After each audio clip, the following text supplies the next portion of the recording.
Soy socio de Imagine, hoy día lidero todo el área de Venture Capital y particularmente, de hecho, ese es el enfoque de lo que vamos a ver hoy día. Así que les voy a compartir pantalla y un poco para ir guiando también la conversación que teníamos. Déjame acá. Y la idea hoy día es que vamos a hablar justo de esto, de cómo prepararnos y cómo poder levantar capital de inversionista. Ujú.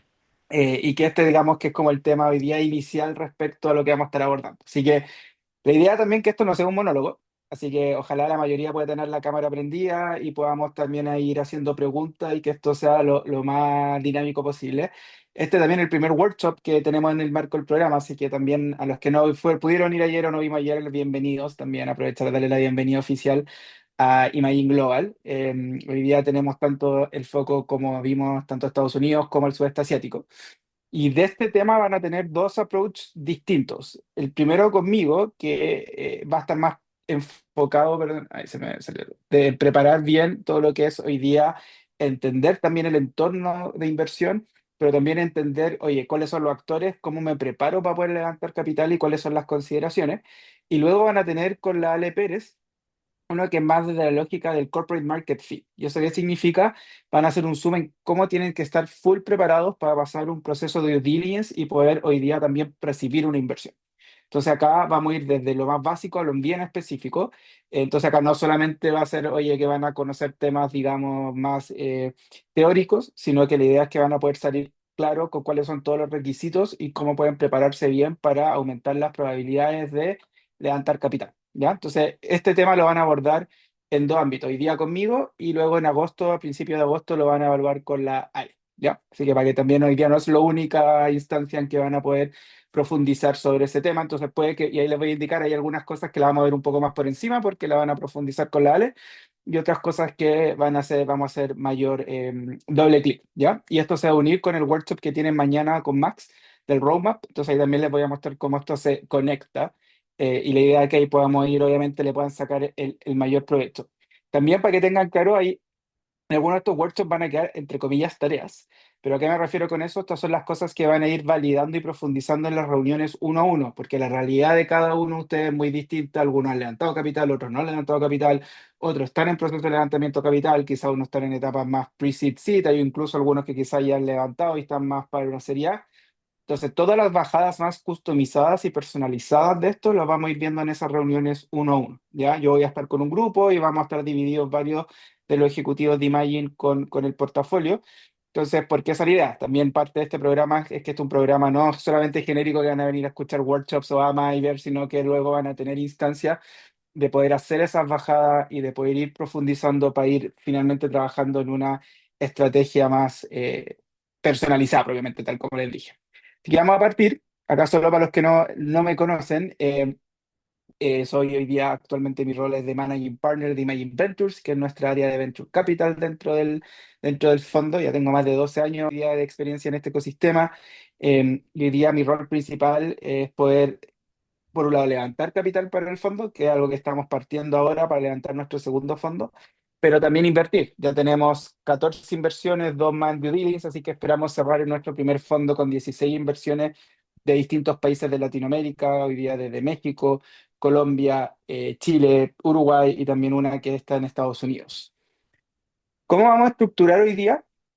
Vamos a estructurar esto primero hablando de tendencias y luego vamos a ir profundizando desde lo más básico a lo más complejo. Entonces, primero vamos a ver, y esto está súper actualizado porque es con la información que salió hace una semana respecto a cómo va el ecosistema de Venture Capital y de inversión hasta el segundo semestre de este año, o sea, el primer semestre, perdón, de este año. Ahí me equivoqué, H2, no H1. Luego, todos son las distinciones de este ciclo de financiamiento para que todos, y acá es muy importante y para que esto sea dinámico, si cosas que ya saben o no saben al mismo tiempo, vayan levantando y preguntándome la mano porque acá hay distintos niveles de startup, por lo tanto, la idea es no ser repetitivo en cosas que ya pueden saber, pero si no saben cosas, también ahí poder hacer ese doble clic. Luego nos vamos a centrar bien en cómo se debe preparar la ronda en el contexto actual, ¿ya? Y eso es relevante porque hoy día, y ahí vamos a ver en el primer punto cuál es ese contexto, si es positivo, si es negativo, si es neutro. Y luego, y que esto lo vamos a linkear con el taller que van a tener mañana, cómo se prepara un roadmap de levantamiento capital, que eso lo van a terminar de hacer el doble clic mañana. Y esto es cómo se ha estado moviendo la industria del venture capital. Primero a nivel global. O sea, vamos a estudiar cómo está, y esto es un programa internacional, entonces no nos vamos a quedar solo con la mirada chilena o con la mirada latinoamericana, sino que cómo se está moviendo esto hoy día a nivel global.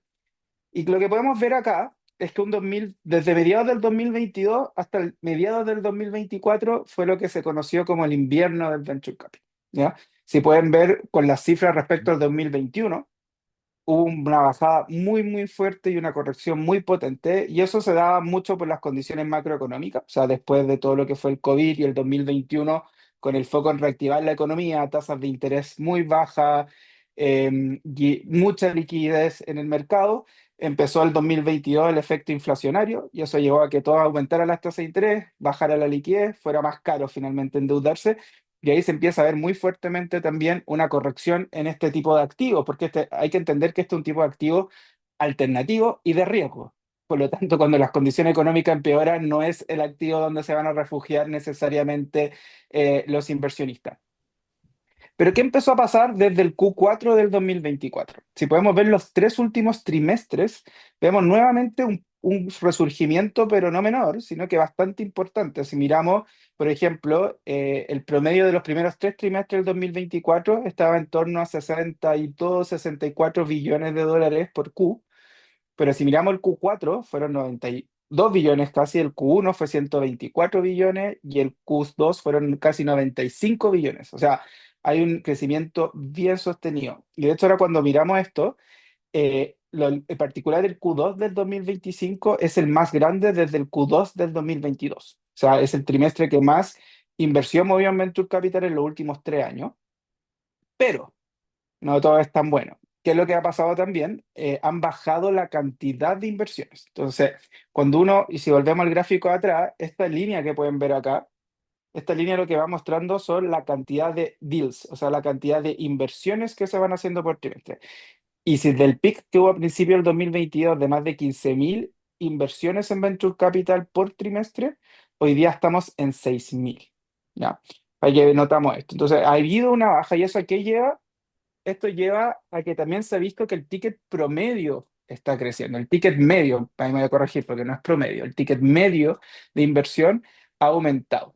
¿Ya? Entonces, por un lado tenemos aumento de inversión, menos deal de inversión, y ahí, ¿qué es lo que explica eso? Es porque hoy día se está invirtiendo tickets más grandes. Y eso lo que está mostrando es que la etapa que estaba muy apagada, estuvo muy apagada, la etapa más intermedia de inversión, se están empezando a reactivar. Y el foco y la apuesta sigue siendo en inteligencia artificial, donde pueden ver que el ticket medio es más de 1,1 millón más grande que el ticket generalista o para startup con no foco en inteligencia artificial. O sea, hoy día, efectivamente, el rubro en el que se está moviendo finalmente hoy día la inversión. Y acá lo podemos mirar y acá vamos a hacer un doble clic. ¿En qué categorías o en qué áreas hoy día, de cierta manera, esta inteligencia artificial está apuntando a generar un impacto tanto en las valorizaciones como también en el tamaño medio de estos tickets? Por ejemplo, cuando uno mira el Autotech, es el que tiene como el mayor, de cierta manera, diferencia, más de 20 millones de dólares la diferencia entre un ticket de una startup con full foco AI en esa industria versus una not AI. Lo mismo está pasando como industrias, por ejemplo, como robótica o ciberseguridad, en donde se ve una diferencia bien sustantiva respecto a el impulso y desarrollo. Ahora, ustedes me van a decir, ya, pero ¿qué sí? Porque yo les puedo decir, hoy día el 99% de los startups que llegan al fondo dicen que son AI algo. Entonces, acá se está refiriendo al que hay un desarrollo y hay un uso profundo de la inteligencia artificial. No que tengo conectado ChatGPT o que tengo un agente que hace algo que no, sino que acá estamos hablando de efectivamente un desarrollo de una solución de AI más profunda, ¿ya? Donde se ven menos las diferencias son, por ejemplo, en el mundo EdTech, en el mundo FinTech y en el mundo InsurTech, donde ahí hasta ahora el componente de AI per se nos está generando un aumento importante. Ese Mosaic Score que se habla al medio es algo que creó CV Insight como para ver también la madurez que tiene esta empresa y también cómo va creciendo su tracción y finalmente qué tan como completas e integrales son hoy día esa empresa, su atractivo a nivel de mercado. Entonces también acá uno ve que empresas que están desarrollando fuerte y hay en su ADN también tienen, en términos de este score o de su potencial como empresa, es muy significativamente mayor que, por ejemplo, empresas que hoy día no están haciendo. En términos de la madurez comercial, es donde pueden ver que es poca la diferencia. Y ahí es donde las brechas todavía no se ven de manera relevante y que presenta también, obviamente, un desafío para las startups más del área AI. Ah, ¿Y pero qué perdón, yo estamos Dale. disculpa Javier, en comercial, o sea, ¿qué significa ahí, por ejemplo, Digital Health? 3.01, 3.11, o ese Es que ahí indicador, ellos sí. 3 de Ese, 10. Sí, no, es que si no me equivoco es hasta 5. Lo puedo revisar y después les mando bien la información, pero eso es Ujú, es un Commercial Maturity que ellos crearon. Tanto el Mosaic Score como el Commercial Maturity son, ujú. el mismo CB Insight crea su scoring, dado que ellos tienen acceso a data de millones de startups, van creando sus propios index como para poder ir comparando. Pero voy a revisar bien, tengo entendido que hasta 5, pero lo voy a revisar. Ya, ok, ok, gracias. Y acá les quería mostrar cómo está evolucionando ahora este ticket por región, porque claro, lo global puede ocultar mucho. Y cuando uno mira las diferencias también, por ejemplo, en Estados Unidos el ticket medio es de 4,3 millones y en Latinoamérica es de 2. Ya, o sea, para que entendamos también ahí un poco la diferencia que estamos viendo en términos de los montos de inversión. Y eso muchas veces pasa, y esto es relevante en particular ahora en el que estamos en un programa de internacionalización, porque acaba de empezar también algo bien atractivo para ustedes, que van a empezar también a tener exposición con VCs no latinos, que van a manejar montos de inversión distintos y que van a manejar valorizaciones distintas también. Pero es importante entender estas diferencias. O sea, cuando uno mira, veamos el caso del programa, Estados Unidos 4,3, Asia 3 millones, Europa 3,1 y cuando miramos la TAM es 2, ¿ya? Entonces, la TAM el ticket medio es menos de la mitad que en Estados Unidos y es más del 50% más chico que en el caso de hoy día lo que es, o 50, Asia 50 veces más grande, perdón, que es lo que hoy día está haciendo Latinoamérica. ¿Ya? Entonces, esto es para tener. Ahora, ¿qué es lo positivo? Que cuando uno mira la tendencia en todas las regiones, va todo en crecimiento. Es decir, obviamente según su orden de magnitud, en cada una de las regiones está creciendo el ticket de inversión y eso también es una señal positiva en términos de, oye, de esta salida, ojalá de este invierno que estuvimos viendo. Pero es bien importante considerar que esto ha ido muy de la mano, como vimos antes, no en mayor cantidad de startups siendo financiadas, sino que menos startups siendo financiadas, pero digamos que en mejores condiciones o con ticket más alto. Entonces, cuando uno mira, por ejemplo, el 2022 o el 2023, el 73% de las inversiones se iban a early stage. Eso ya bajó un 64% este año. ¿Ya? O sea, hay una bajada igual importante. Y de hecho lo que ha ido subiendo ha sido el mid stage y el late stage que ha vuelto al doble dígito, que estuvieron bajo, si uno mira el 2023 y el 2024, estuvieron entre un 7-8% y ya están recuperando hoy día terreno. Y otro tema antes de irnos ya a un poco a hablar de los ciclos de financiamiento, cuando miran los famosos exit, que todos dicen, oye, pero no hay exit o hay exit, ¿qué está pasando? Entonces, cuando uno mira acá este gráfico y cómo iba evolucionando desde el 2021, claro, en la época de fines del 21 y principios del 22, efectivamente hubo un boom también de exit, dado este ciclo y de este mayor liquidez.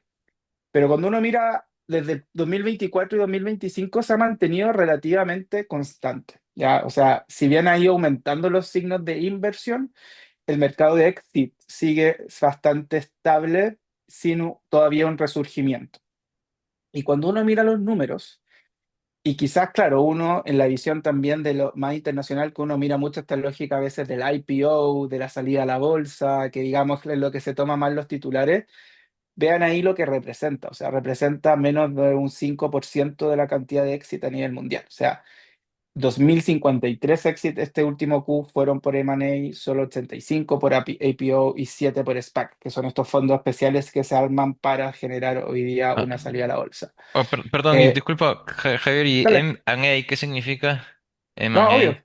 Sí, no te lo digo. Eso se llama Merge and Acquisition, o sea, es una adquisición o Ya, fusión de listo. empresas. ¿Ya? Ya. Así que sí, Ujú. ahí hagan todas las preguntas de cosas que no conozcan, así lo pueden también ir aclarando. Pero eh, lo importante cuando uno ve acá es que finalmente, y esto hace mucho sentido para el perfil de empresas latinas que se quieran internacionalizar, que la estrategia que más hace sentido pensando en el modelo de exit para tus inversionistas y como empresa es una adquisición o una fusión. ¿Ya? Entonces eso es importante tenerlo en consideración porque cuando estoy creando mi empresa y cuando quiero atraer inversionistas, ese inversionista necesita tener un retorno.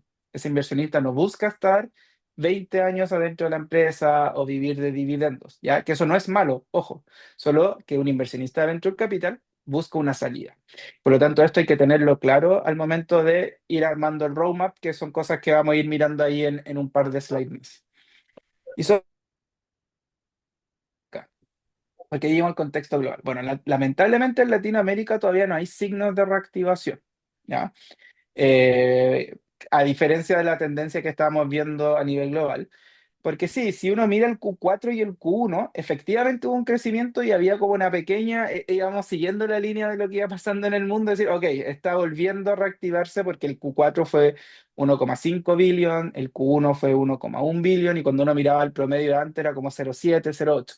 Pero lamentablemente el Q2 nos pegó un nuevo que no se entusiasmen porque bajó a 0,5 billón.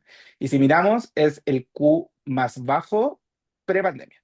O sea, no hay ningún, si miran todos los Q, el más chico era 0,6. O sea, volvimos a un Q anterior a lo que era como 2018. Entonces, puede ser algo spot, puede ser que el Q3 vuelva a subir, pero qué es lo que nos dice la TAM? Que por ahora no podemos asumir lo que sí se está viendo como tendencia global, que se está reactivando la industria. Latinoamérica todavía, ahora, no está empeorando, porque obviamente no vamos a hacer un análisis solo por un Q que sea muy bajo, pero se está manteniendo muy estable y todavía, digamos, menos conectada de este crecimiento que sí estamos empezando a ver en el resto del mundo. Sí que eso también es importante para que tengamos el contexto latino. No sé si tienen alguna pregunta sobre estas tendencias. Quería partir más con que todos nos ilustráramos de en qué estamos, cómo está este mundo de la inversión, porque acá también uno lee mucho, uno a veces se queda con los titulares de estas empresas que empiezan a echar gente o que se empiezan a reestructurar y como que está todo de cierta manera, a veces se cuestiona mucho si esto es como un mundo más ficticio o medio inflado completamente. Bueno, acá podemos ir viendo que las señales, digamos, son mixtas por ahora. Son, a nivel global, sí estamos viendo un resurgimiento del venture capital, estamos viendo de nuevo mayores montos de inversión, montos más grandes de inversión, pero en Latinoamérica sigue igual. No han peleado ni mejorado y obviamente esperamos que este segundo semestre sí veamos esa reactivación. Miguel. Sí, hola. Entendemos la TAM México hacia abajo. Sí. Y sí, sí, no sé si lo planteas más adelante, pero de esos 0,5, pongamos ese 1 billón, porque es más fácil de dividir. México, Brasil se llevarían como el grueso. Imagino que hay algún mayor peso en ciertos países, me imagino, ¿no? En México, en Brasil y México en ese orden, y por lo menos el año pasado esa representaba más del 70%, con las cifras 24. No tengo las 25, pero en general es, es Brasil, México y en general luego viene Colombia. Esos son como el top 3 en términos de... Ahora, esto significa startup de ese país levantando capital, no necesariamente por fondos mexicanos, ni fondos brasileños, ni fondos colombianos, ¿ya? Sino que cuando uno dice es del origen del startup, es como se conecta luego ese mundo. Súper, gracias. Francisco. Hola, ¿qué tal? Oye, ¿qué explica este nivel de inversión en Latam? ¿Cuáles son las razones que da CB Insight para este nivel de inversión tan bajo Mira, lo que pasa en que tiene? Latinoamérica, sí, sí, buena pregunta. Si bien CV Insight no entra tanto en detalle, pero sí lo que uno puede ir mirando de cierta manera es que lo que ha ido pasando acá es que las tasas de interés per se todavía hay un ajuste. De hecho, por ejemplo, hay países como México, Brasil, que todavía no han realizado un ajuste significativo. Entonces, eso siempre impacta de cierta manera, de manera macroeconómica a este tipo de inversión. Y lo otro es que el fundraising de fondos también ha estado complejo. Y entonces trae un efecto dominó. Si los fondos no son capaces de levantar capital, no pueden luego invertir en las startups. Entonces, eso es algo que también ha estado más atrasado respecto al resto del mundo de Latinoamérica, porque obviamente la TAM es más follower en esto. Entonces, siempre hay un desfase de lo que uno ve, por ejemplo, en Estados Unidos, en Europa o en Asia, lo que termina pasando acá. Por eso yo digo que ojalá, pero nos falta ver la data, el segundo semestre sí debería mostrar un punto de inflexión un poco mayor. O sea, por ejemplo, ahora se han anunciado, nosotros conocemos un par de series que, por ejemplo, ya se están anunciando, se vienen más anuncios, uno igual ha visto que el mercado de M&A ha estado movido, pero claro, no de grandes rondas, pero igual son M&As interesantes. Entonces, ahí un poco, Francisco, yo creo que hay un tema de delay, de cierta manera, y obviamente siempre el factor político afecta. Lamentablemente se parte un ciclo eleccionario en varios países de Latinoamérica, Chile, Colombia, Perú, y eso va a llevar obviamente a que van a esperar por una característica más conservadora de esta región, van a esperar resultados para activar inversiones. Entonces, obviamente en el caso chileno probablemente no vaya a cambiar mucho la figura el segundo semestre. Ya, oye, y ese delay, ¿cuánto lo tienen ustedes estimado? Porque si, si hay que ser estratégicos para levantar fondos, uno quiere cuando esté más o menos más, digamos, caliente el ambiente para tener mejores deals. Entonces, ¿cuándo estiman ustedes que se reactivaría? Uy, mira, si tuviera esa respuesta, a ver, eso yo diría pre-Trump, la apuesta era que esto iba a ser a principios de este año, porque la política Ya, inicial de Estados Unidos es que iba a haber una baja de tasa de interés mucho más potente en Estados Unidos a principios de este año. Obviamente la guerra arancelaria cambió todos los planes. Así que no te podría dar una respuesta seguro de esa. Como te digo, yo creo que sí, cuando uno mira más o menos los desfases, el segundo semestre debería ser mejor que el primer semestre. Esa es la apuesta. ¿Cuánto mejor? No sé. Y lamentablemente por factores, como digo, eleccionarios, probablemente no va a ser tampoco un crecimiento tan potente. vale. Ahora, sobre cuándo levantar capital, y voy a aprovechar y para ir haciendo el pase bueno, falta Nico, pero entonces, claro, uno dice cuándo levantar, y efectivamente cuando los mercados están, pero en general los primeros que se mueven, los que empiezan a agarrar esta curva inicial, también tienen de cierta manera ventaja. Entonces, acá esto un poco de un tira floja. Yo creo que si uno ya está viendo que la tendencia global está cambiando y es positivo, yo creo que eso ya nos da luces en que en particular si uno tiene en el corto plazo pensado levantar capital, puede ser obviamente mucho mejor que lo que venía haciendo antes. ¿Ya? Eso de cierta manera uno lo ve reflejado. Nico, Sí, dos preguntas de respuesta corta a lo mismo, para no dejarte pegado en esta lámina, pero la primera es, ¿cuál es el principal foco de levantamiento que tienen las empresas del LATAM? Se podría decir probablemente países o tipo de fondo. Y si es que se tiene una segunda derivada de este mismo contexto con respecto a los mercados objetivos que tienen estas startups, ¿cierto? Porque a veces un levantamiento netamente para profundizar las operaciones ya conocidas, la TAM, etcétera, y de repente es para ir a abordar nuevos mercados, como en nuestro caso, ¿cierto? buena pregunta. Mira, voy a partir con lo segundo. Mira, respecto a eso, cuando uno lo ve en general, el mayor foco siempre saliendo de la TAM, o sea, asumiendo que hay crecimiento en la TAM, es, bueno, y la TAM siempre uno lo divide como la TAM y Brasil, ¿ya? Entonces yo diría que un horizonte son empresas que aspiran a Brasil y ahí ya tienen un mercado lo suficientemente grande pensando de cara a un éxito. Y en general está Estados Unidos, que obviamente uno de los focos de este programa. Eso es la naturaleza hoy. Ahora, cuando uno está viendo el crecimiento potencial de Asia, es una locura. Bueno, y acá tenemos algunas, aparte de startups que van a ir para allá, acá por ejemplo está Francisco Dimonc, y uno ve que es un crecimiento loco y que en verdad hay mucho hoy día inversión y hay mucho potencial allá por el gap que hay. O sea, cuando uno mira la tasa de crecimiento del GDP, creo que salió hace un informe este año de los últimos 15 años, China era una locura, era como 890% y Estados Unidos era como un ciento y tanto. O sea, a ese nivel de magnitud estamos hablando. Entonces, eh, yo creo que, claro, y por eso también estamos apostando con estos programas por estos mercados. Es cosa que hoy día las empresas chilenas y latinas tienen que también empezar a salir y pensar fuera de la, digamos, de la zona de comodidad, porque también son mercados en los cuales el desarrollo tecnológico, saliendo, sacando a China de la ecuación, pero por ejemplo el sudeste asiático, de donde estamos partiendo, no necesariamente es mejor que Latinoamérica. y por lo tanto también las startups pueden ser competitivas. Sí, el desafío cultural es mucho mayor, obviamente, pero a nivel de productos puede ser bien competitivo. ¿Y cuál es la primera parte? Ya se me olvidó respondiendo la segunda. No, básicamente, ¿cuál es el camino más común de la orientación más común de las startups latinoamericanas a la hora de buscar Ah, fondos? Si es que van a Estados Unidos, lógico, pero también si es que buscan fondos europeos o cómo sí, se divide y ahí eso. y va a depender por etapa. O sea, yo diría, claro, fuera de la TAM, sí el número uno es Estados Unidos. Fondos europeos, por ejemplo, en temas de energía, en temas de sustentabilidad, en temas de climate tech son bien potentes. Y los asiáticos se están empezando a meter. Japón se está empezando a meter, China está muy metido en Latinoamérica, quizás no tanto en Venture Capital, pero obviamente está muy metido acá. Entonces, yo creo que va a ser un nicho bien interesante a ir siguiendo. Oye, para ir avanzando un poco, así que, pero me encanta que hayan preguntas.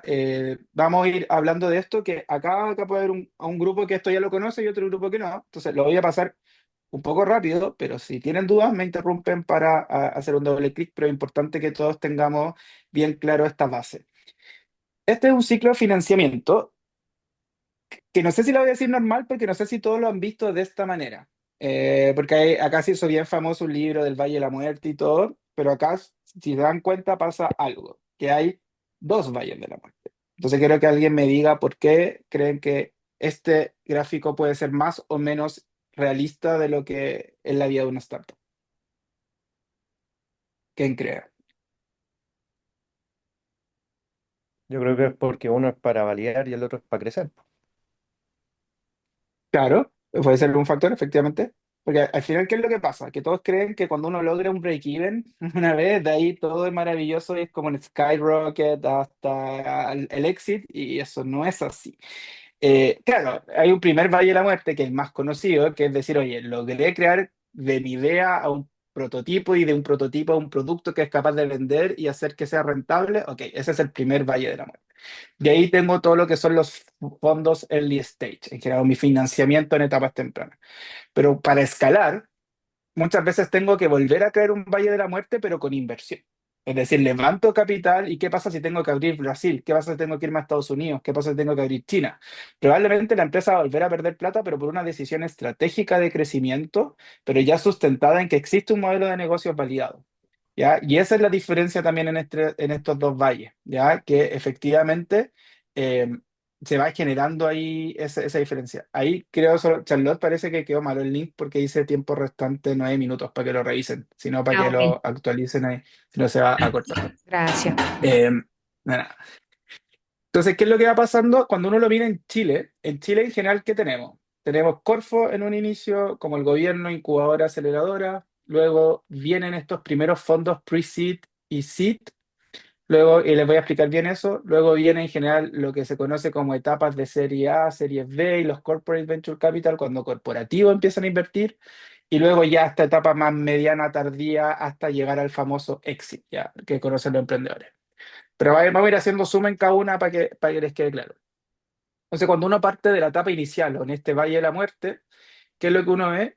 Es que tenemos esta primera ronda, puede ser vía financiamiento público o de ángeles y cercanos, ¿ya? Y cuando hablamos de este primer monto, ya sea por subsidio o por ángeles, estamos hablando de levantar entre 10.000 a 100.000 dólares, ¿ya? Y en general esto es ¿para qué? Para crear un prototipo, crear un producto, hacer ese primer product market fit y lograr cierta atracción inicial. Y con esa atracción inicial me acerco a los fondos pre-seed. Y una ronda pre-seed en general puede hoy día en Latinoamérica fluctuar entre 100.000 y 500.000 dólares. Y esto es ya para poder, de cierta manera, fortalecer ese product market fit inicial. O sea, de mis primeras ventas es por cómo ya logro generar ventas recurrentes, cómo logro generar un crecimiento sostenido, que van a demostrar que esto pasó ya no de algunos clientes puntuales de cierta atracción a efectivamente tener un product market fit. Y luego viene lo que se conoce como una serie seed. Y acá en esta serie CIT es cuando ya empieza, digamos, el rango a abrirse un poco, pero el foco principal de esta es ya crecer. En una ronda CIT uno lo que quiere es crecer. Uno ya empieza a invertir menos en producto y uno empieza a invertir más en el área comercial. Y en general acá ya estamos hablando de ronda entre 500.000 y 2 millones de dólares. ¿Y para qué? para poder ya también prospectar nuevos mercados. Acá es cuando se empiezan a internacionalizar de cierta manera las startups. Hay algunas que nacen mucho más internacionales antes, otras que más adelante, pero en general, ya cuando están levantando montos de 500 y 2 millones, ya es para también oficializar una internacionalización, que puede ser en un primer mercado, etcétera. Y esta ronda seed, ya acá mi vía de financiamiento principal son VCs. ¿Podría haber algún ángel? Sí, solo si es estratégico, pero ya en una ronda así, tu core es levantar a través de fondos de Venture Capital. Y cuando ya hablamos de la serie A, acá es cuando hacemos el cierre de lo que se conoce como early stage. Entonces, cuando en Estados Unidos le dicen como, oye, están buscando por investors early stage, se refiere pre-seed, seed y serie A. Ese es el concepto de early stage. Hasta acá llega el early stage y acá es ya para full crecimiento de esto, de escalabilidad, expandir mercados y fortalecer equipos. Obviamente siempre hay inversión en producto, porque el producto tiene que ir mejorando, van a ir sacando nuevos features, pero acá ya se espera que, digamos, el Product Market Fit 2.0, que eso significa, oye, fui capaz de llevar este negocio a otros mercados, ya esté más validado. Y acá en general podemos estar mirando rondas de 2 a 10 millones de dólares como promedio. Acá sí hay un grado de dispersión muy alto. Efectivamente, por ejemplo, no sé si vieron Toku, esta empresa chilena que levantó una serie A por 49 millones de dólares. Bueno, eso es un extremo de la campana de Gauss. Pero en general estamos hablando más o menos en estos rangos, una serie A. Y luego viene lo que se conoce como... antes de pasar a esto, ¿qué tanto creen que varía la valorización en esta etapa temprana? Porque es donde está la mayoría de ustedes, o sea, entre Pre-Seed y Serie A. ¿Qué tanto varía la valorización, creen ustedes, en Estados Unidos versus Latinoamérica? Y eso es importante considerarlo en especial, dado que un grupo de acá va a ir a ese mercado a evaluar. ¿Cuánto creen que es la diferencia en las valorizaciones? No hay respuesta incorrecta, Andrés. ¿El doble? Ya, ¿quién más tiene un número? ¿Quién apuesta más o menos? Pancho. Yo he puesto, no sé, por 4. Ya, bueno. ¿Alguien más? Jason 3. Ya, pues veamos. Y acá igual hice esto de nuevo, son en función de promedios. Entonces los grados de dispersión no son menores. Pero cuando uno mira en la TAM Pre-Seed, en general las valorizaciones se mueven entre 1 y 3. Y claro, acá ya podemos ver 3 veces más o menos la diferencia, al menos en una etapa bien temprana. Y en términos de montos, eh, claro, perdón, Estados Unidos es caro, hasta 10, y también el tamaño de la ronda es al menos entre 2 a 3 veces también el tamaño. Entonces ese crecimiento de valorización va muy de la mano también del tamaño de la ronda. Cuando miramos un sitio en Latinoamérica, en general podemos valuation hasta 10 millones. Acá ya se duplica, ya se empieza ese múltiplo un poco, no a ser tan explosivamente grande. Y en la En early serie A, stage ponen harta plata al toque. En early al stage como toque. que los Sí, pues. tickets son mucho más grandes. Sí, pues si te das cuenta, en una seed ya estoy hablando de 5 palos verdes fácil, puedes estar hablando en Estados Unidos, mientras que en Latinoamérica te voy a decir 1 o 2, ya es una seed Sí. grande, básicamente.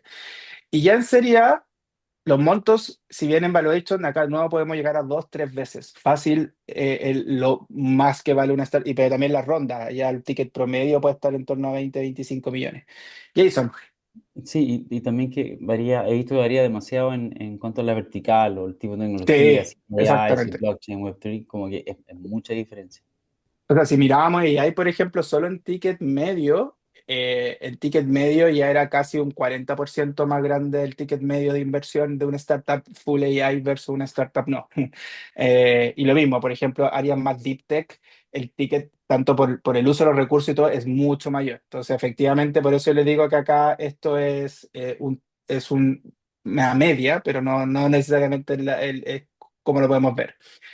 Y ya va a ir cerrando esta parte de acá, que es lo que se conoce como mid stage, ¿ya? Y esto es bueno que tengan esta nomenclatura, porque al hablar con fondos internacionales se manejan mucho, ¿ya? Y cuando ya hablamos de mid stage, estamos hablando de estas famosas series B, series C, que acá las series pueden seguir hasta el infinito, ojo, pero en general son series B, series C, que ya acá la idea es el crecimiento y expansión a varios mercados, pero también acá es cuando empiezan a crear nuevos productos las empresas, porque ya tienen suficiente funding, ya están en una buena posición, por lo tanto también acá es donde pueden empezar a sacar nuevas líneas de negocio. Y en general, cada ronda acá puede ser de 10 a 30 millones, incluso más. Acá estoy hablando sí, de cifras más latinas, no de Estados Unidos, porque ahí ya estamos hablando de cientos probablemente. Y las valorizaciones ya cuando están en un mid stage se están acercando al rango de 100 millones. ¿Ya? Por cuando ya están en la serie B y C, ya se espera que puedan estar pasando el valuation de 100. Pancho. Ayer no sé si tenía este dato, pero una pregunta es que en general siempre se habla como de los montos que levantan las startups, pero yo siento que cuando salen las noticias poco describen como la estructura de ese levantamiento, que a veces, no sé, pues levantan 80 millones de dólares, pero 20 millones son equity y 60 millones son deuda, ¿cachai? Te quería preguntar un poco, porque al final eso es súper importante porque entran con el capital o están prestándoles plata en montos grandes nomás, ¿cachai? Entonces te quería preguntar si tú, ¿cachai? Si hay alguna diferencia un poco entre las estructuras de levantamiento como latinas versus las de Estados Unidos, o sea, o las de Estados Unidos y Europa, o son más o menos similares, o no sé si tenía ese dato o alguna idea en general. Mira, no han publicado ese dato ahora en el 2025, pero LAFCA sí hace la diferenciación en cuanto es equity, venture debt, ¿cachai? Y otro. En general, sigue siendo mayor equity, pero el venture debt el 2023 y el 2024 creció mucho, ¿ya? Eso para los que no conocen ese concepto se refiere a que yo levanto deuda, ¿ya? En general la hacen las empresas más financieras, porque por un lado tienen que apalancar, por ejemplo, entregar créditos y al mismo tiempo recursos para operar como capital de trabajo. Entonces, esas deudas en general, como una banca probablemente tradicional no les va a prestar dinero, hacen esto que, claro, son condiciones, digamos, un poco peores que el banco, pero siguen siendo condiciones competitivas, pero este tomador de la deuda puede elegir luego convertirla en propiedad o pedir que le paguen esta deuda de vuelta con un interés. Ahora, eso sigue, ahora hoy día ya es la segunda fuente de financiamiento, Pancho. Y como te digo, el 23, y hubo un trimestre, no me acuerdo cuál, que incluso pasó al equity en Latinoamérica. Ahora, ¿cómo eso se compara con Estados Unidos? Esa información no la tengo, la voy a buscar, está buena la pregunta, así como qué tan distintos son los porcentajes.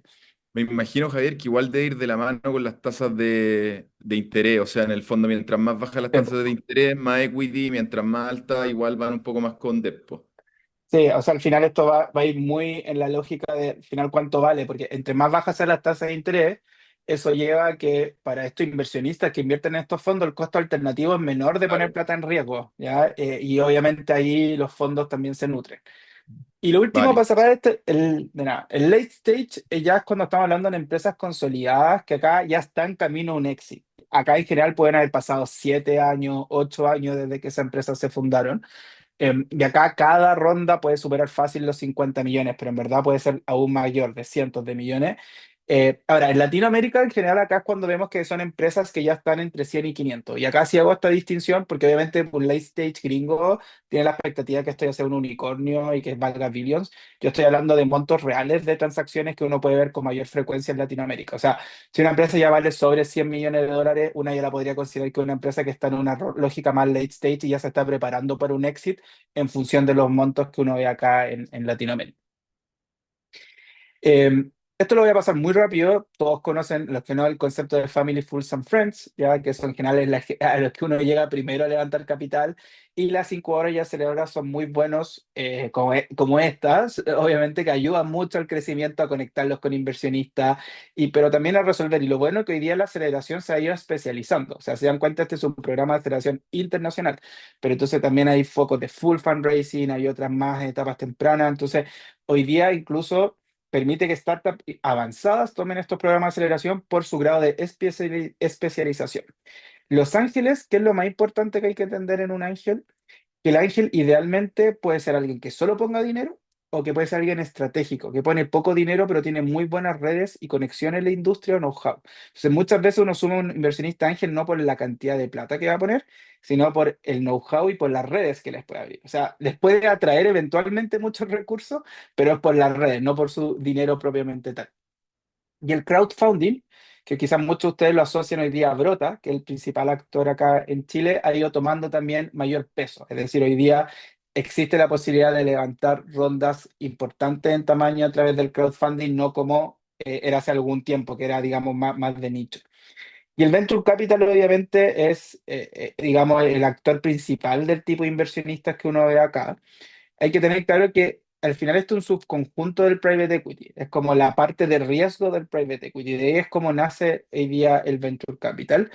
Y es muy importante entender que los venture capital se especializan por una etapa de este ciclo, ¿ya? Entonces, hay fondos que se enfocan en pre-seed y seed, hay fondos que se enfocan en seed en serie A, hay fondos que se enfocan en entre serie A y serie B, y otros que ya son late stage, que ya pasan a ser casi más un private equity.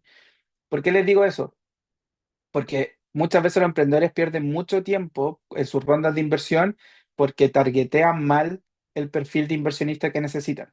Van a hablar con inversionistas de serie A cuando están en pre-seed, van a hablar con fondos muy chicos cuando ya están en serie A. Entonces, es muy importante entender bien en la etapa en que estoy y en qué etapa esté ese VC invirtiendo para maximizar, uno, la tasa de conversión, pero para cuidar mucho el tiempo. Porque lo que vamos a ver es que cuando estén activamente levantando capital, va a pasar a ser la principal tarea que le van a destinar más tiempo que la operación de su negocio. Por lo tanto, hay que ser eficientes cuando uno levanta capital. Consulta, perdón, ¿Creéis? Javier, sí, determinar que si uno está en el pre-seed, en el early stage o en el mid stage, depende solo de lo que uno haya levantado, depende también de su nivel de ventas. O sea, en mi caso concreto, de mi emprendimiento, por ejemplo, con fondos, públicos de Corfo, he ¿Mm? levantado como $100,000, pero en las ventas, todavía no tengo como tanta tracción. Entonces, ¿qué soy? ¿Early stage? Sí, no, o sea, el lead stage como, mira, es que el lead stage, acuérdense que ocupan pre-seed, seed y serie A, entonces amplio como Ajá, concepto. Ahora, si tú ya has levantado alrededor de 100.000 públicos y estás recién quizás con primeras ventas, es pre-seed en la un pre-seed. práctica.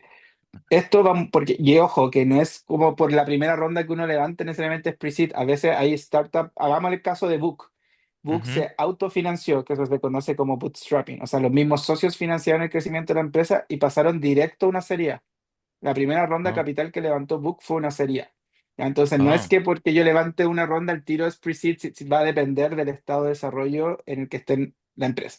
Por ejemplo, cuando el Book levantó ya facturaba varios millones de dólares. Entonces, no era una empresa tan temprana. Entonces, era como, digamos, hizo su claro, serie claro. A en el marco. Entonces, Ujú, esto corresponde al tamaño de la ronda y ujú. responde al estado como de desarrollo de la empresa propiamente tal. Ya, perfecto, gracias. No, de nada.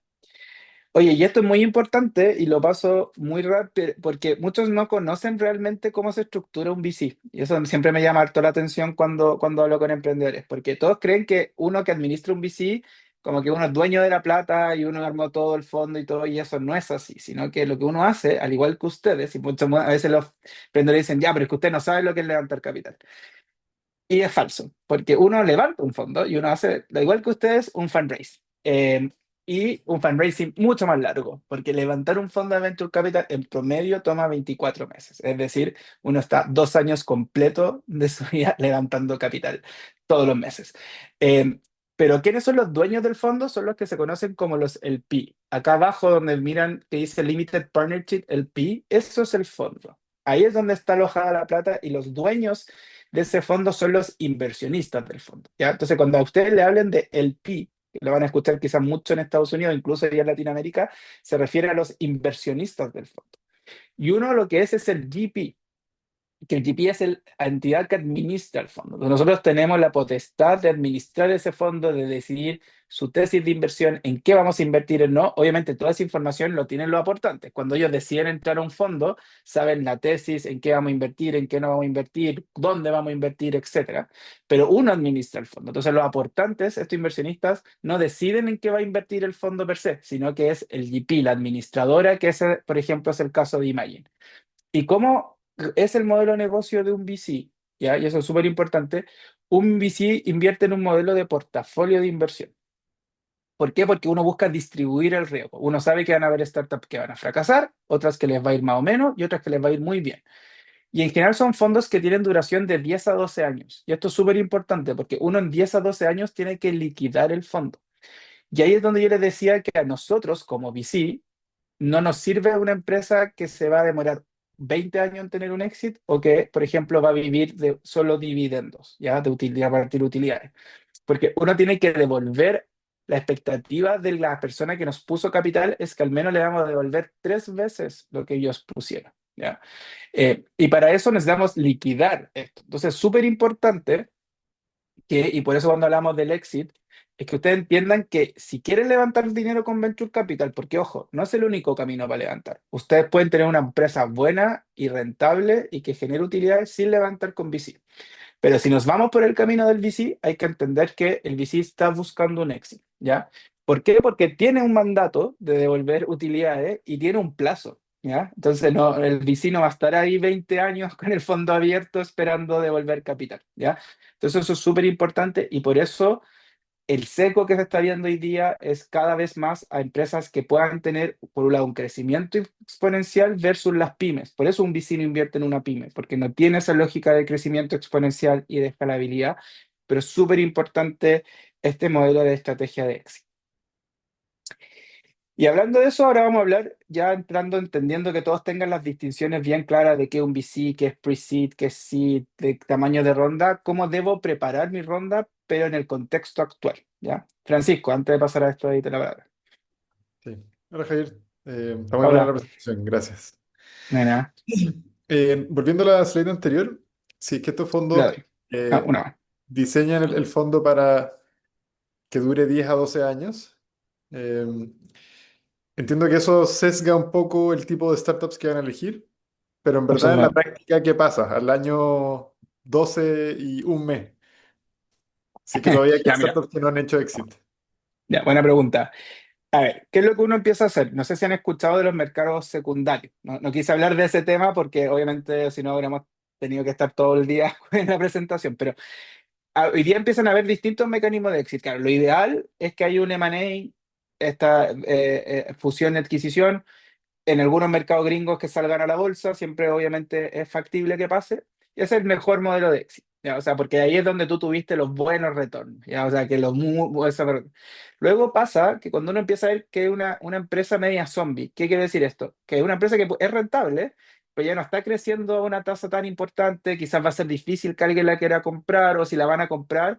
Y acá se te abren dos mecanismos, o que sean compras con un múltiplo menor, pero fuiste capaz de liquidar, pero ahí tienes que buscar un poco ese comprador estratégico, o haces secundarias. ¿Y eso qué quiere decir? Claro, ya hay fondos que compran la participación de fondos que entraron muy temprano, pero que ya se le está acabando este plazo. Porque claro, si uno entró en la serie B, ponte, quizás todavía te queda mucho tiempo para ese éxito y puedes esperar, pero si tú ya estás en tu año 8 año 9 y no puedes seguir esperando 3 4 años más ese éxito, vendes en estas secundarias, pero con un precio de castigo, como con un descuento, pero sí generas liquidez. O sea, eres capaz de retornar Y la tercera opción es muchas veces que hablan de fondos de continuidad. Quiere decir que las acciones que te quedan de este VC, tú armas como un nuevo fondo que los mismos accionistas, el piso son dueños, y ahí pueden, por ejemplo, pagarse dividendos, luego venderlos, pero finalmente ese, digamos, el camino menos óptimo en términos de, porque la TIR finalmente que tú le prometiste a ese inversionista, tu tasa interna de retorno baja. Ya, perfecto. Pero esos más o menos son los escenarios que podrían existir. Bacán, gracias. No hay nada.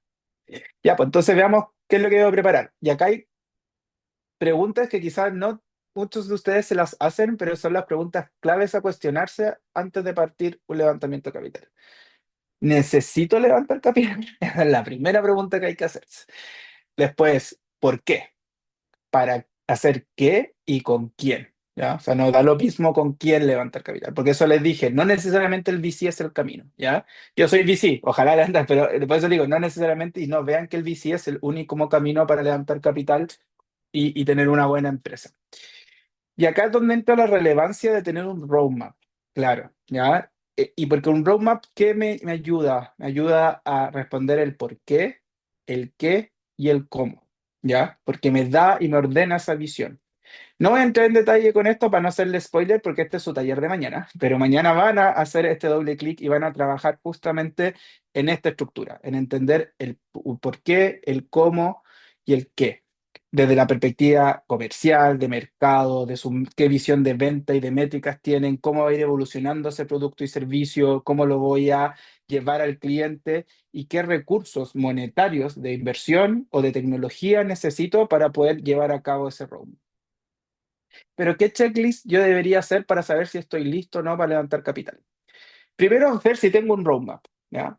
Porque, ¿qué es lo que pasa? Uno lo ve rápidamente como inversionista cuando alguien quiere levantar. No, es que quiero levantar porque, uno, se me está acabando la plata, warning. Pues casi que es como la peor primera reunión que uno puede tener con un startup si no es que quiero levantar porque se me está acabando la plata. Ok, genial, honestidad, pero uno lo que busca, ojalá, es invertir en algo que es para crecer, ya no porque se va a morir en 1 o 2 meses si no tiene recursos, porque al final ya esto es riesgo. Imagínense aún más el riesgo de invertir en algo que en 1 o 2 meses más pudiera morir.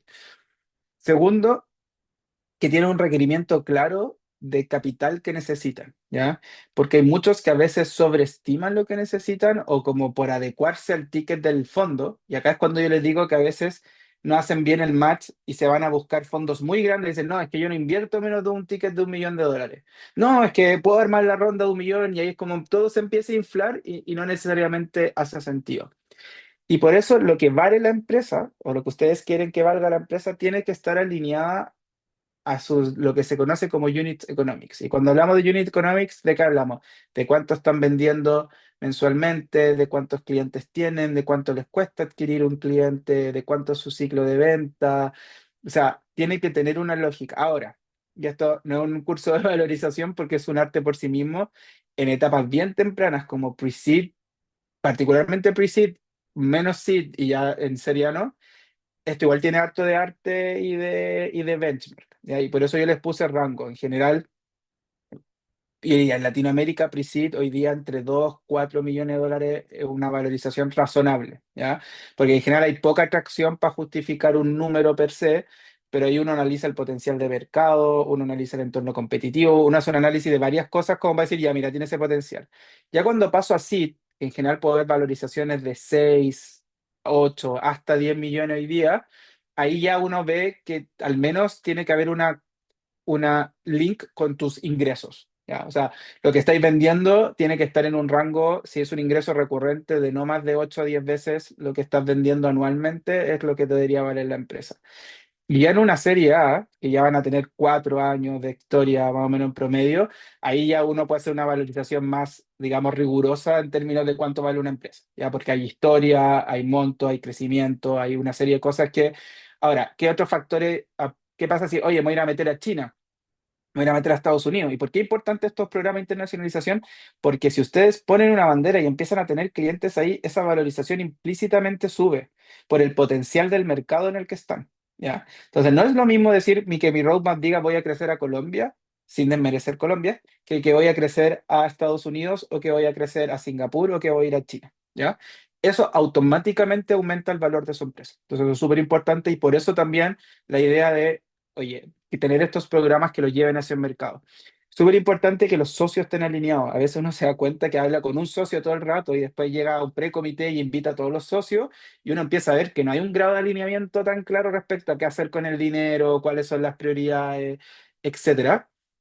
Súper importante también tener claro qué roles yo necesito, me faltan en mi empresa o necesito reforzar o potenciar en la empresa. ¿Ya? Obviamente, y vamos a hacer después un análisis en general cómo se distribuye el uso de los recursos según estas primeras etapas, pero es súper importante y que esos recursos tengan un pequeño análisis de sensibilidad. ¿Ya? ¿Y a qué me refiero a análisis de sensibilidad? Obviamente ustedes, y hace todo el sentido, que la empresa traten de mostrarlo, ver lo más optimista posible para atraer al inversionista y mostrar que hay ambición. Pero uno sabe que en el 90% de los casos nunca se cumplen esas proyecciones. Entonces, uno tiene que estar preparado para un escenario más negativo o también para un escenario incluso más optimista. Pero tiene que mostrar que uno también es capaz de decir, oye, si nos va peor, ojalá que no, tengo un plan para que esto no quiebre. Y si me va mejor, bueno, ¿en qué voy a reinvertir si me va mejor para acelerar aún más ese crecimiento? Y súper importante, y este es el que van a hablar con la Ale particularmente, hay que tener una empresa ordenada legal y contablemente. Y créanme que hay inversiones que se terminan cayendo muchas veces solo por este tema, por mucho que nos encante el negocio, que nos encante la oportunidad. Entonces, eso es un tema que no hay que menospreciar. Y por eso siempre es importante este match entre el inversionista y la ronda, ¿ya? Y acá, ¿cuál es mi recomendación de los do y los don'ts que deberían hacer? Súper importante, y lo que preguntó Freddy antes, ¿en qué etapa están? Es súper importante identificar en qué etapa están antes de empezar a levantar capital. Mi empresa más sentido que sea pre-seed, hace que sentido que sea seed, que es una serie A, etcétera. súper importante, y esto créanme que yo me doy cuenta porque por LinkedIn todos los días me llegan contactos de gente pidiendo, mandando deco, cosas, que cuando uno identifica el tiro, el que se dio al menos un minuto de revisar tu sitio web como fondo versus el que hizo el mensaje masivo y disparó a todo el que tenía como título tag en LinkedIn que dijera Venture Capital Inversionista. Porque los fondos tienen tesis y cada vez esas tesis se van especializando. Quizás hace 5 años atrás, 7 años atrás en Latinoamérica, claro, la tesis era invertimos en empresas tecnológicas. Ya, o sea, eso era cualquier cosa, básicamente. Pero hoy día no. Hoy día hay fondos que invierten en impacto, hay fondos que invierten en fintech, hay fondos que invierten en temas climate, hay fondos que invierten solo en B2B. Entonces, si tengo una startup B2C, ¿a qué voy a ir a perder el tiempo contactando un fondo que invierte en empresas B2B? Entonces, es muy importante que usted haga la pega también de revisar esa tesis de inversión, de adecuar el tamaño de la ronda y la valorización al estado en el que están. Ahí yo les voy a compartir después de esta presentación. Vieron que hay unas tablas con ciertos rangos, entonces más o menos si estoy en esos rangos, no deberían, de cierta manera, la valorización ser una razón por la que me bajen. En lo que les di el ejemplo de Book, ustedes se pueden saltar etapas, o sea, uno puede llegar y al tiro hacer una seed, uno puede llegar y hacer una serie A siempre y cuando el negocio lo justifique, no por un tema de ego, ¿ya? No, es que yo ir al tiro a una serie A porque tengo una, o sea, si tu negocio, si el negocio demuestra que es capaz, hágalo, ¿ya? Y es súper importante no hacer una estrategia, como les digo, transversal. No le disparen a todo el mundo porque es pérdida de foco, de tiempo y de recursos de ustedes, y el tiempo es el recurso más preciado. Ahora, cuando ustedes van a estar en las series, ¿con qué instrumento de inversión? Y acá probablemente esto lo han escuchado mucho. Voy a por mientras prender la luz que me estoy quedando en la oscuridad, pero eh, en pre-seed y seed principalmente se invierte a través de los SAFE. ¿Alguien acá no sabe lo que es un SAFE para explicarlo? Yo no lo sé. Ya, súper. Un SAFE es un instrumento que creó Wine Combinator. ¿Para qué? Para simplificar la inversión, ¿ya? Entonces, ¿qué hace el SAFE? El SAFE todavía no hace que la empresa emita acciones, por lo tanto, las inversionistas no son accionistas formalmente de la empresa, sino que es para mí un derecho de adquirir inversiones en el futuro, Mm. ¿ya? Entonces, yo invierto hoy día, firmo este documento, entonces no tengo que hacer hoy día ni pacto accionista, no tengo que emitir acciones nuevas, no tengo que incurrir, digamos, en todos esos gastos. ¿Por qué? Porque en etapas muy tempranas todavía no está ni siquiera claro dónde está el holding de la empresa, dónde va a estar finalmente ese Ah, holding. Y eso lo vamos a ver más adelante, en particular los que van en Estados Unidos. Oye, por ejemplo, ¿dónde está el holding? En Delaware. ¿Qué pasa si hago un Cayman Sandwich? O sea, ese tipo de estructuras se tienen que ver. Los que van a Singapur, por ejemplo, claro, Singapur hoy día se está transformando en un nicho de holdings para los que tienen foco en Asia, ¿ya? Porque tiene también muchas, aparte de más certeza jurídica y política. Por ejemplo, si ustedes, para los que también quieren ver Tailandia, basta con tener muchas veces solo una empresa en Singapur y puedes ya hacer negocio en Tailandia sin abrir una empresa en Tailandia. Entonces, esas son cosas bien importantes que en un pre-seed no lo van a saber. Entonces, tampoco el inversionista va a querer tomar acciones y por eso se ocupa este SAFE, ¿ya? Que es un documento simplificado para poder invertir o las notas convertibles, ¿ya? ¿Y cuál es la diferencia de las notas convertibles? Que ya es un instrumento formal de deuda. Entonces, o el inversionista convierte eso en acciones, que es en el 99% de los casos, pero como es un instrumento de deuda, cuando se venza, el inversionista podría pedir que se devuelva ese dinero con una tasa de interés que se fija. ¿Ya? Esos son los dos principales instrumentos que se ocupan en esta etapa. Y luego tenemos el concepto de CAP. ¿Y a qué se refiere el CAP? A la valorización, es decir, a cuánto va a convertir ese instrumento. ¿Ya? Es decir, porque ese instrumento yo lo usé en pre-seed y, por ejemplo, en Serie A se va a convertir en acciones, pero no considera la valorización de la Serie A, que es mucho más alta y obviamente no le conviene al inversionista, sino que se fijan valorizaciones acorde a cada una de esas etapas. ¿Y cuál es la diferencia entre post-money y pre-money? Se refiere a si la valorización incluye el monto de la inversión, ¿ya? O no la incluye. Entonces, le voy a hacer un ejemplo súper simple. Si yo digo, estoy levantando una ronda de 4 millones de dólares, ¿ya? Perdón, voy a levantar una ronda de 1 millón de dólares a una valorización de 4. Si yo digo que es pre-money, ¿ya? La empresa va a valer 5 y por lo tanto estoy entregando el 20% de participación teórica. Pero si digo que es 4 post-money, ya incluye ese millón. Por lo tanto, estoy entregando un 25% a la empresa. Así que no es menor confundirse con estos términos, ¿ya? Entonces, esa es la diferencia entre post-money y pre-money, ¿ya?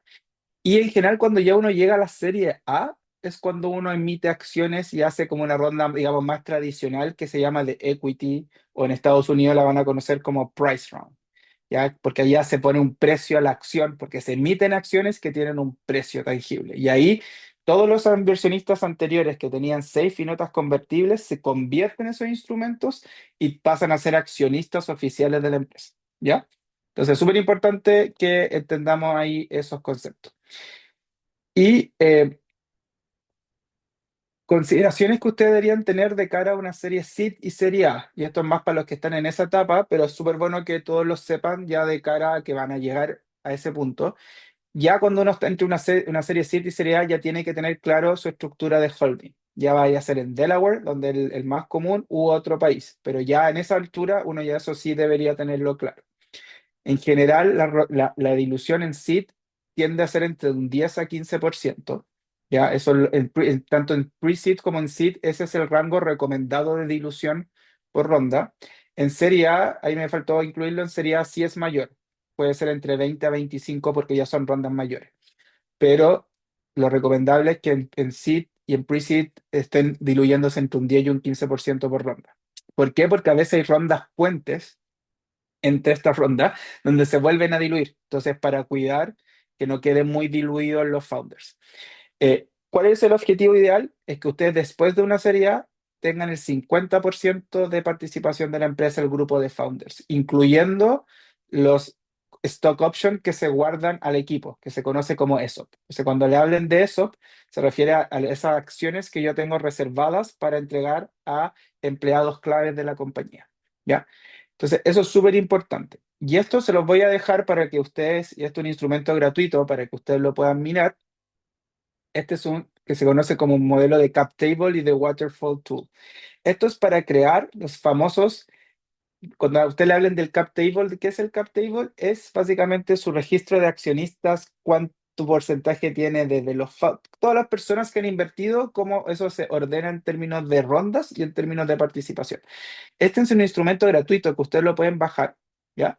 Y lo que acá pueden ustedes es modelar todas sus rondas actuales y futuras, si ya sean con SAFE, con notas convertibles, con equity, para entender cómo se va a ir afectando mi cap table a medida que levanto capital, ¿ya?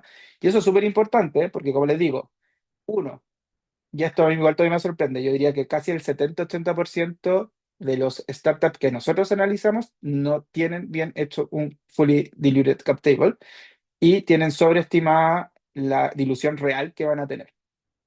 ¿Cómo se ve hoy día un cap table?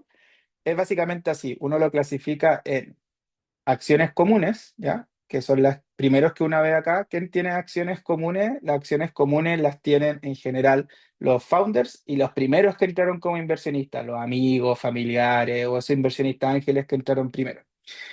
Luego tiene lo que son estas opciones. Y acá donde están como estas opciones para los empleados clave o algún advisor que alguna vez yo le puedo dar una participación pequeña, pero que ojo, también tienen en general acciones comunes, ¿ya? Todas son acciones comunes, ¿ya? Luego está el equity de los inversionistas, pero desde instrumentos convertibles. Entonces eso significa los que son safe y los que son notas convertibles. Y luego tengo ya los inversionistas que entraron con equity directo. ¿Ya? ¿Y por qué esto es importante? Porque acuérdense que cada safe o nota tiene un cap. Entonces cada uno se convierte a un monto distinto. Entonces no es llegar y armar esto tan simple. Si uno lo hace súper ordenado, en general, cuando uno levanta con safe o con nota, todos tienen el mismo cap en esa ronda. Pero créanme que en muchos casos no es así. Entonces no es menor después ordenar y hacer las matemáticas de esto. Entonces, esto cuando después se ve ordenado, uno tiene algo así. Uno dice, oye, mira, acá todo esto es la participación de los founders, acá cuánto yo entregué en capital cuando esas convertibles se convirtieron y cuánto di a los que entraron con la serie A, por ejemplo. Este es un ejemplo de algo que hizo una ronda de financiamiento real en una serie A.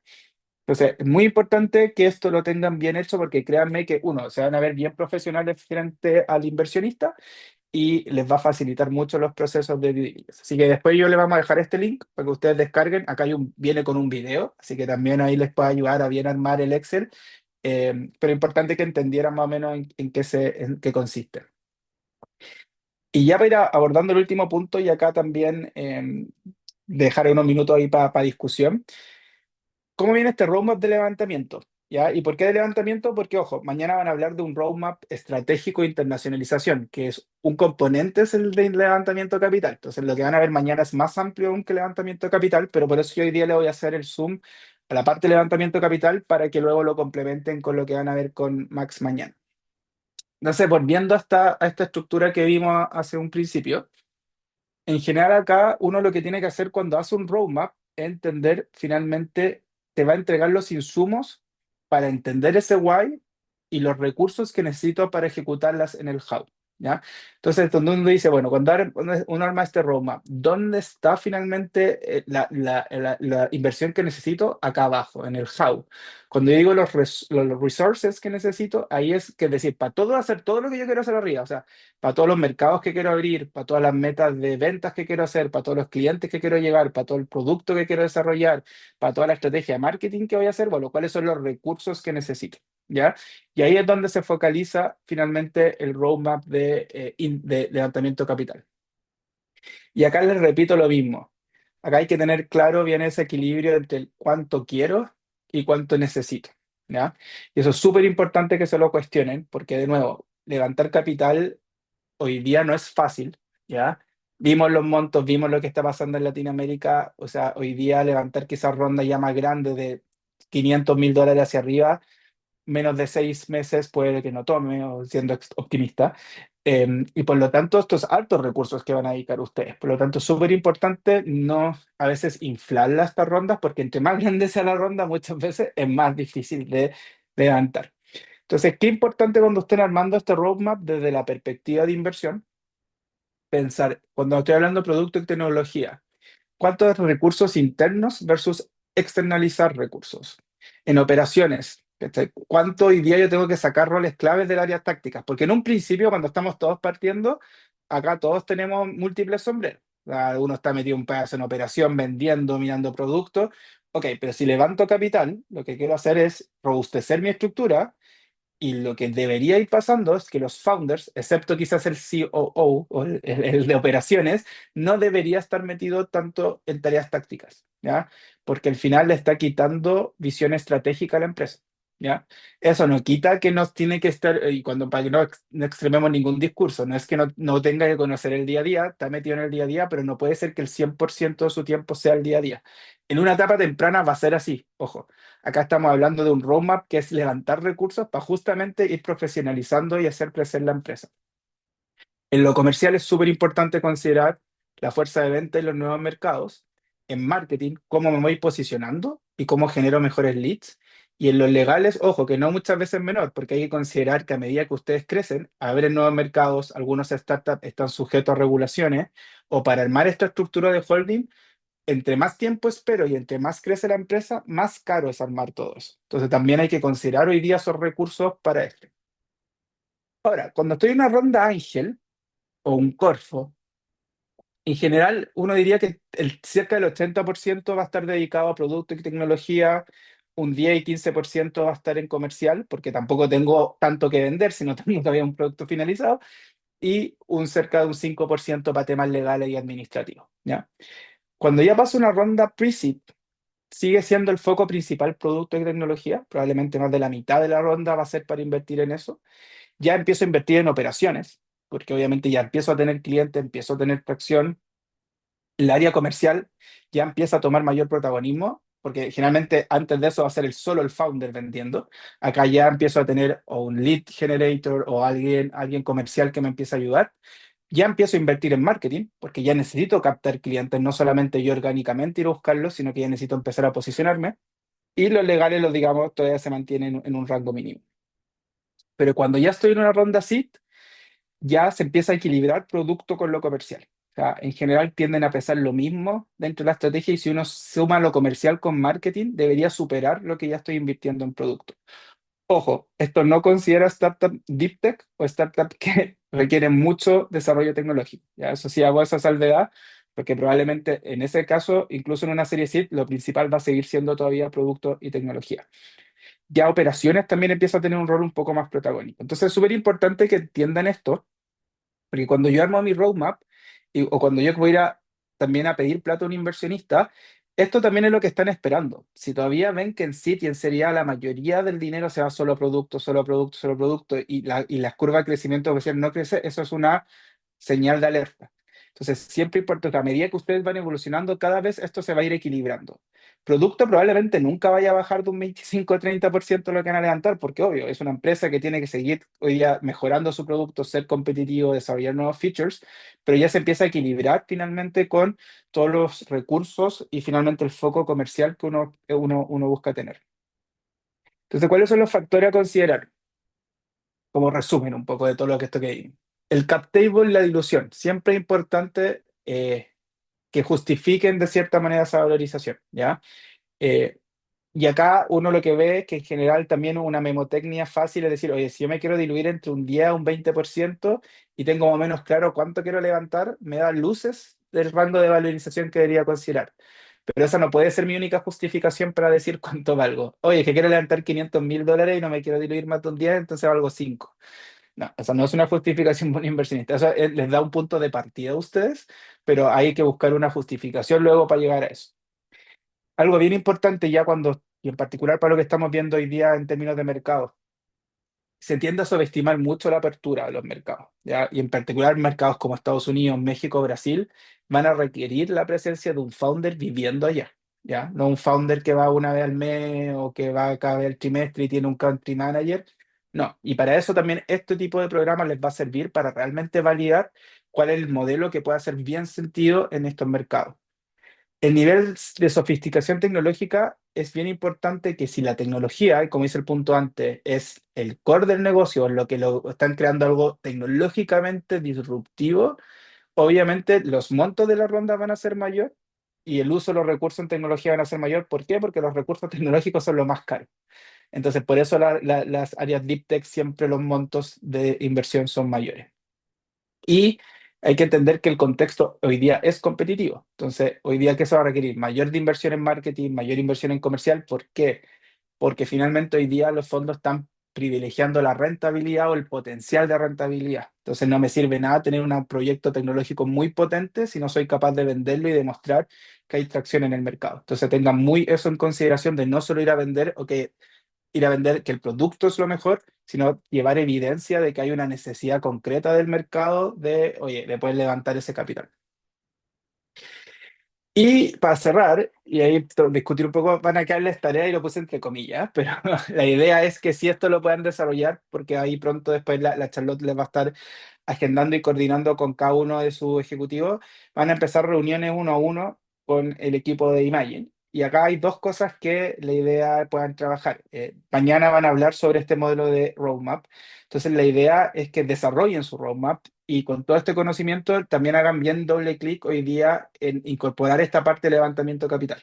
¿Ya? O sea, que en el roadmap se consideren estas rondas futuras y puedan desarrollar un one pager con una descripción de la ronda que están ahora levantando, si es que están, o la que quieren levantar en el futuro, para poder entender, ok, cuál es el estado de cada uno y qué están pensando. Y cuando me refiero a un roadmap es cuánto quieren levantar, más o menos qué valorización ven, cómo quieren distribuir los recursos y qué quieren lograr. Algo simple, ¿ya? Por eso un one pager, pero la idea es que eso lo puedan desarrollar, cosa que en estas reuniones técnicas uno a uno, que aparte se va a mirar los resultados del diagnóstico que tuvieron, podamos ya empezar a profundizar y a hablar de, ahí van a haber varias sesiones, así que no es que vamos a ir a resolver todo esto en una sesión, pero ya que empiecen a tenerlo como base para ir profundizando.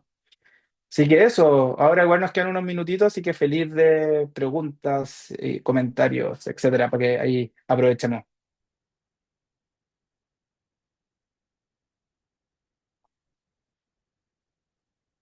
Me quedó todo muy claro, no se pongan tímidos. Francisco. Sí, mira, nosotros lo que estamos desarrollando es más o menos Deep Tech. ¿Qué caso de éxito chileno o de ustedes tienen o conocen que podamos tomar de referencia para esta etapa? Deep, Mira, Deep Tech hay varios casos interesantes. Por ejemplo, FageLab ha sido, yo creo que uno de los casos más interesantes hoy día en desarrollo. Biotech, por ejemplo, aplicado al mundo animal. Es un ejemplo que ha levantado hartos recursos bien interesantes. Cuando uno lo dice Notco, claramente también dentro de la categoría Deep Tech, o sea, es un modelo de desarrollo de un unicornio. O sea, hay ejemplos chilenos, sí, cuando de hecho se hizo un estudio Deep Tech el año pasado, si no me equivoco, Francisco, y claro, la mayoría en Latinoamérica está súper sesgado hacia el área biotech, ¿ya? En Latinoamérica, ¿ya? O sea, ahí es donde está el mayor foco en términos de startups de desarrollo ya tecnológico profundo. Por ejemplo, en Argentina hay casos de empresas satelitales como Satellogic, que terminó siendo un unicornio también. O sea, hay más ejemplos, pero yo te diría que está bien tirado para el mundo biotech en general en Latinoamérica para tomar ejemplo. Nico, Preguntas cortas, pero ya. tres. Lo ¿Ya? primero, cuando nos seleccionaron, ustedes conversaron con potenciales clientes e inversionistas como parte de nuestro filtro. Lo segundo es si es que las sesiones generales van a ser siempre con los de Estados Unidos o bien se van a dividir por zonas geográficas. Y lo tercero, perdón, nosotros estaríamos en una etapa de pre-seed, ¿ok? Entonces, bueno, ¿qué nos recomiendas tú de tener en perspectiva? Porque este proceso para nosotros va a ser súper acelerado. Entonces, si bien van a haber mentoría y todo, ¿qué es lo primero que nosotros deberíamos fijarnos para presentarnos de la mejor forma a un Venture Capital? Súper. La primera pregunta, nosotros así puntualmente contactar a los inversionistas y clientes no, pero sí revisamos en base al formulario y todo quién eran sus clientes y cuál era el perfil de inversionista. O sea, se consideró, pero no hubo un chequeo propiamente tal con ellos. Después, segundo, van a haber instancias mixtas y instancias separadas. Así que hay algo, ahora en estos temas que digamos son más transversales van a estar todos, pero después van a haber instancias que son separadas según el mercado. Y respecto ¿cuál era el tercero? Sorry, se me olvidó. Sí, sí, es que el tiempo Ah, lo de escasea, ¿cierto? prepararse. Ya, Entonces ya, somos sí. Y pre-seed, ahora me que es acuerdo. lo más importante para partir trabajando mañana, diría yo.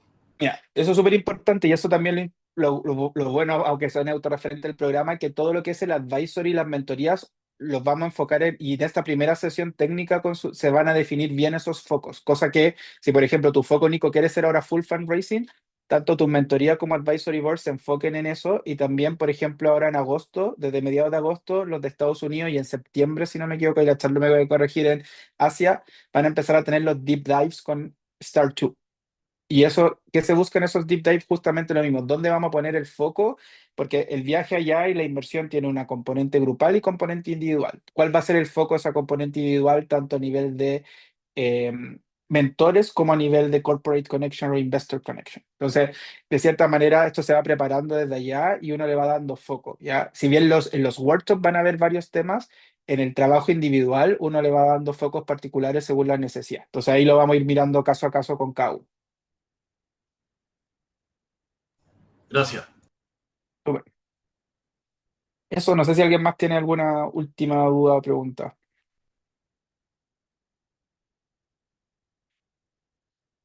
Bueno, vi que la Charlotte les dejó una encuesta, así que ojalá la respondan. Siempre nos ayuda, obviamente, ahí tener el feedback. Y nada, pues mira, un gusto, lo vamos a seguir viendo. Así que esto, como les conté, y antes de darle el paso a la Char, esto es el primero, van a tener luego, ahora tienen un break, o sea, un break en el sentido que ahora viene Max con el roadmap, pero luego vuelven a este tema, pero ya desde la lógica de cómo tienen que estar preparados para levantar capital. Entonces, la ALE, ellos han creado una metodología bien buena que es como un investment readiness enfocado en startup, entonces les van a ir a abordar todos los puntos que tan preparados tienen que estar para llegar con ese inversionista, un poco lo que decía Nico, como el tiempo es escaso, bueno, si me preparo bien, después voy a gastar menos tiempo en cerrar las inversiones o en cerrar las negociaciones con los inversionistas. Entonces, todo eso lo van a abordar como en la siguiente patita. Así que, Freddy, ahí aprovecho antes de cerrar.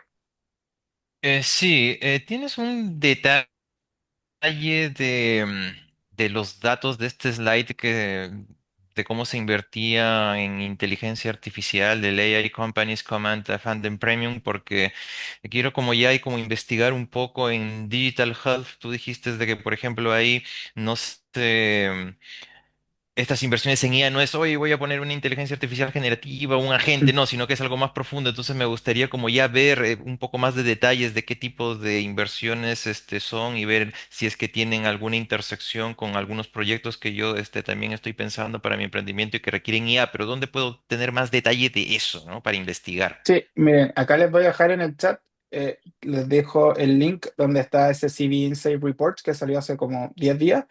Excelente. Que ahí está todo el detalle a nivel mundial, abierto también, por ejemplo, pueden ver desde todas las regiones, Asia, Latinoamérica, Estados Unidos, y ahí pueden hacer un zoom bien, son como 300 páginas, así que se pueden entretener ahí si quieren.